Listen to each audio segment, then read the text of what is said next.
Hello everyone, welcome to our second part. अगर आपने second part के पहले अगर फर्स्ट पार्ट नहीं देखा है तो आप उस पार्ट को देख कर आइए। नीचे डिस्क्रिप्शन लिंक में आपको उसका वीडियो लिंक मिल जाएगा।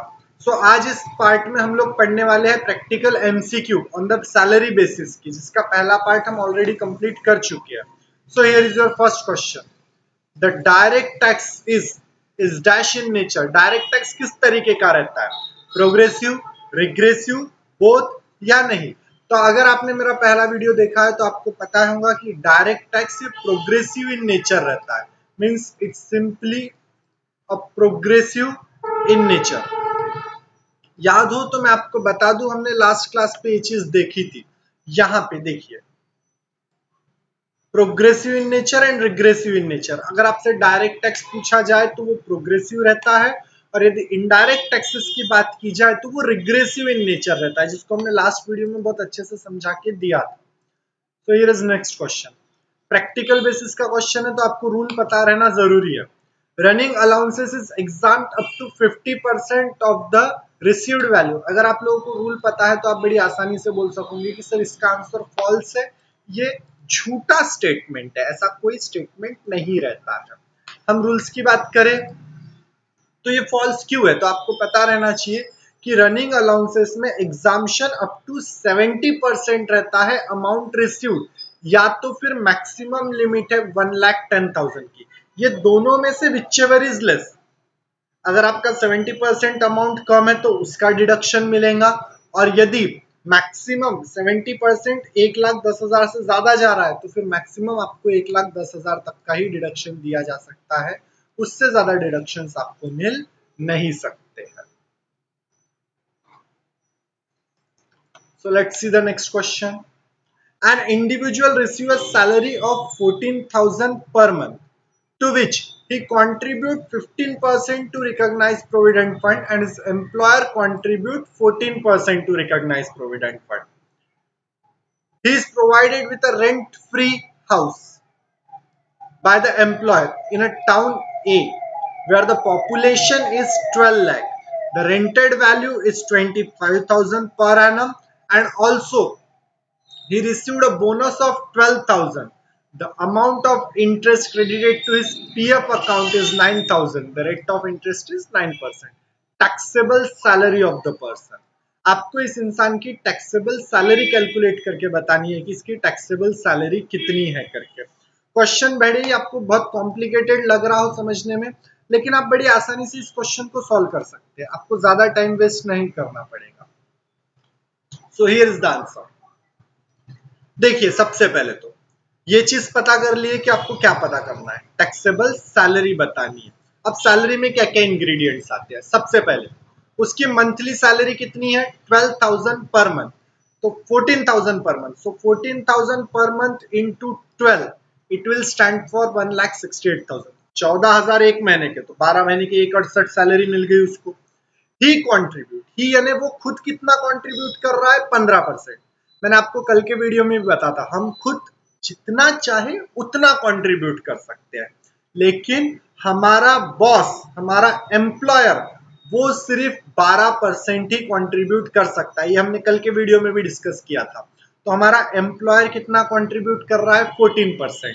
14% किसका? इसी अमाउंट का, 1,68,000 का 14%। लेकिन कंट्रीब्यूशन कितना किया जा सकता है? 12% का। तो 12% कितना हो रहा है? 20,160। सिंपल सा सब्सट्रैक्शन कीजिए, आपको आपकी अमाउंट मिल जाएगी 3,360। देखिए, मैं आपको लास्ट टाइम भी बोला था 14% निकालो, 12% निकालो, आपको कोई प्रैक्टिकल पेपर नहीं देना है, उसमें इस तरीके के स्टेप शो करनी है। आप सीधा सीधा 2% निकालिए ना, आपको अपने आप आंसर मिल जाएगा 3,360। यानी सैलरी 1,68,000, रिकॉग्नाइज प्रोविडेंट फंड के कंट्रीब्यूशन पे 3,360 रुपए का टैक्स लगता है। यदि बोनस की बात की जाए तो आपको 12,000 रुपए का बोनस मिल रहा है, और फिर rent free house 10% of the basic salary. देखिए, ये चीज समझने की कोशिश कीजिए, मैं आपको समझा के देता हूं। बोनस 12,000, रेंट फ्री हाउस, इसका नियम मैं आपको अभी 2 मिनट में समझा के देता हूं, आप पहले समझ लीजिए कि 10% ऑफ बेसिक सैलरी रहेगा। तो बेसिक सैलरी 1,68,000 प्लस बोनस के 12,000, इन दोनों की टोटल पे आप 10% निकाल लेंगे तो वो 18,000 आ जाएगा।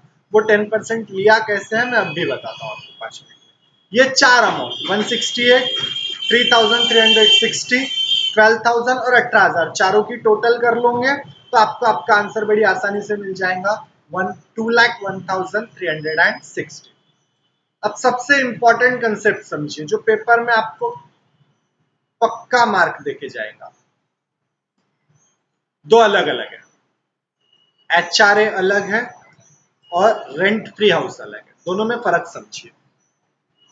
सैलरी बनाते टाइम आपकी तीन चीजें रहती है, एक बेसिक सैलरी, एक अलाउंसेस और एक परक्यूसाइड्स जिसे बोला जाता है। बेसिक सैलरी तो ठीक है, उसे छोड़ दीजिए। अलाउंसेस और परक्यूसाइड्स में क्या फर्क है समझने की कोशिश कीजिए। अलाउंसेस तब माने जाते हैं जब किसी चीज के लिए आपको पे किया जाता है, जिसकी कंपनी ने आपको ये चीज बोला कि भैया हम आपको घर नहीं दे सकते, आप एक काम कीजिए, हर महीने के किराए के हमसे 5,000 रुपए ले लिया करो और आप खुद अपना किराए का घर कहीं ढूंढ लो। कंपनी ने आपको घर दिया या घर के लिए किराया दिया? कंपनी ने आपको यहां किराया दिया है। जब कंपनी आपको रेंट के लिए पे करती है तो उसे एचआरए बोला जाता है, हाउस रेंट अलाउंसेस, एचआरए। लेकिन कई बार कंपनी आपको घर ही दे देती है। कंपनी के आपने देखे होंगे ना कई जो क्वार्टर्स रहते हैं, कंपनी के खुद के घर रहते हैं, वहां कंपनी के स्टाफ को रखा जाता है, कंपनी के लोगों के रहने के लिए जगह की जाती है, व्यवस्था की जाती है। तो अगर कंपनी ने अपने क्वार्टर का एक क्वार्टर प्रोवाइड कर दिया कि कंपनी का घर है आप यहाँ रहिए, तो अब कंपनी ने आपको पैसा दिया कि घर दिया? घर दिया। अगर कंपनी आपको घर दे रही है तो वो रेंट फ्री हाउस है, उसका कैलकुलेशन अलग तरीके से होगा। और अगर आपको कंपनी पेमेंट दे रही है कि हर महीने मुझसे 5,000 रुपए ले लेना, तो वो एचआरए है, हाउस रेंट अलाउंसेस। अलाउंसेस का जिस चीज के पैसे मिलते हैं वो अलाउंसेस है, और पैसा न देते हुए वो चीज ही दे दूं तो वो परक्यूसाइड्स में गिना जाता है। होप आपको परक्यूसाइड्स और एचआर अलाउंसेस का फर्क समझाऊंगा। अलाउंसेस यानी क्या है? कंपनी पे कर रही है, पैसा देंगी, और परक्यूसाइड में पैसा न देते हुए कंपनी वो चीज आपको दे देगी। तो अब कैलकुलेशन समझिए। ये एचआरए का कैलकुलेशन तो मैंने आपको पहले ही समझा के दिया था कि तीन चीजों में से एक चीज एग्जाम्प्ट होगी, HRA received, rent paid minus 10% of the basic salary या फिर 40% ऑफ द बेसिक सैलरी। याद रखिए 40% ऑफ द बेसिक सैलरी है, लेकिन अगर आपकी मेट्रो सिटी है तो ये 40% के बदले 50% किया जाएगा। नॉर्मल सिटी में कितना लेना है, ये तीसरा पॉइंट, 40% का, और अगर मेट्रो सिटी है तो 50% लेना है। अब रेंट फ्री हाउस समझने की कोशिश कीजिए। रेंट फ्री हाउस का कैलकुलेशन कैसे होगा? अगर पॉपुलेशन 10 लाख या 10 लाख से कम है तो 7.5% ऑफ सैलरी, 10 लाख से 25 लाख की सैलरी है, पॉपुलेशन है उस गांव की, तो 10% ऑफ सैलरी। और यदि उस गांव की पॉपुलेशन 25 लाख से ज्यादा है तो ऐसे केस में 15% ऑफ सैलरी आपको टैक्सेबल चार्ज करना पड़ेगा। इस क्वेश्चन में देखिए साफ साफ यहां दिया है कि उस गांव की पॉपुलेशन है 9 लाख रुपए, और 9 लाख की पॉपुलेशन का रूल कितना है? 10 लाख से कम की पॉपुलेशन के लिए 7.5%, इसलिए 7.5% निकाला गया है सैलरी का। तो जब आप सैलरी का 7.5% निकाल लेंगे तो आपको आपका आंसर बड़ी आसानी से मिल जाएगा।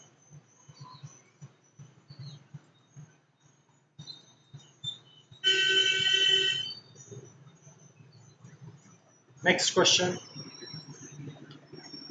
when the income earned in the year is taxes in the same year, जिस साल कमाया उसी साल में आप टैक्सेस पे कर रहे हो, तो ऐसे केस में आप उसे क्या बोलोगे? C will be your right answer, accelerated assessment बोला जाएगा उसे। Payment of gratuity act come into force in, gratuity act कब से शुरू हुआ है, थ्योरी पोर्शन है, आपको याद रखना पड़ेगा। ये 1972 में इसको एक्ट में ला गया, मींस ग्रेचुइटी एक्ट 1972 बोला जाएगा। ये कुछ थ्योरी क्वेश्चन है, ऐसे भी क्वेश्चन आपको पूछे जा सकते हैं, बट सबसे इंपॉर्टेंट ये चीज है, इसी को ध्यान रखिए, इससे बहुत सारे क्वेश्चन आपके बन जाएंगे। Thank you very much.